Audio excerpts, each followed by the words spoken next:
شاب بعمر 26 سنة يتزوج بامرأة 60 سنة. كان اكو شاب بعمر 26 سنة يحكي بأن من كان عمره 13 سنة توفى والده، وهو انجبر يروح يشتغل بعدة أماكن لحد كبر، صار عمر 18 سنة لقى له شغل فد هوتيل. بهذا الهوتيل كانوا يجون أجانب، وكان يعني يشرب معاهم ويعمل حرام معاهم، وهم يعني كانوا يعطوا فلوس لأن يقدم لهم هذا الخدمة.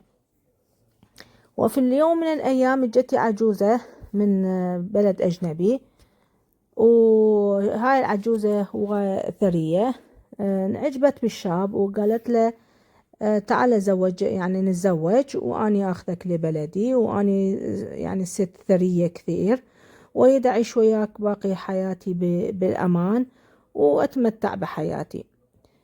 الشاب قال له أفكر وأعطي الجواب. راح عند أمه وقال لها بأن أكو امرأة كبيرة بالعمر وراد يعني تريد تتزوج وياي. أمه يعني ما قبلت، رفضت الزواج من الامرأة الكبيرة، يعني من الست الأجنبية، وقالت إحنا ما نعرفها يا ولدي، لا تتزوج معها، هذا الزواج ما بي غير شيء، غير يعني غير المشكلة ما بي شيء. الولد ما سمع كلام أمه وراح تزوج مع هاي الست الأجنبية. بليلة يعني الزفاف قالت شيء للولد، الولد انصدم. قالت له لا، بأن يعني يصير مسيحي، يجوز من الإسلام ويصير مسيحي. هو شوية رفض، قال شلون أني أصير مسيحي، أني مسلم؟ قال لها أني يعني هذا شرطي، لازم تصير مسيحي. والشاب فكر، قال أنا عمري كله يعني مسوي حرام، مسوي زنا، على هذا بقى يعني أني أصير مسيحي، وبعدين من أخذت فلوسه وصرت ثري أصير أرجع الإسلام وأصلي وأصوم وأصير مسلم.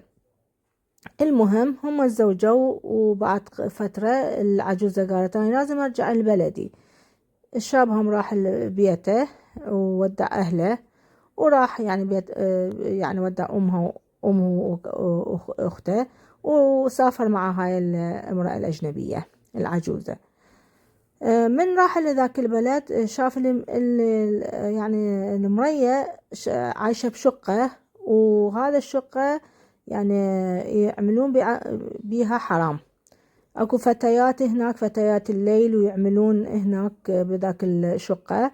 وهي قالت له انت تعطي يعني شو يسموه سيرفيس، هذول العجايز اللي يجون هنا لازم يعني تخدمهم وتعمل معاهم اي شيء هم يريدون. والشاب واذا ترفض هسه اخابر الشرطة عليك واتهمك يعني اذب عليك في التهمة جريمة واذبك بالسجن.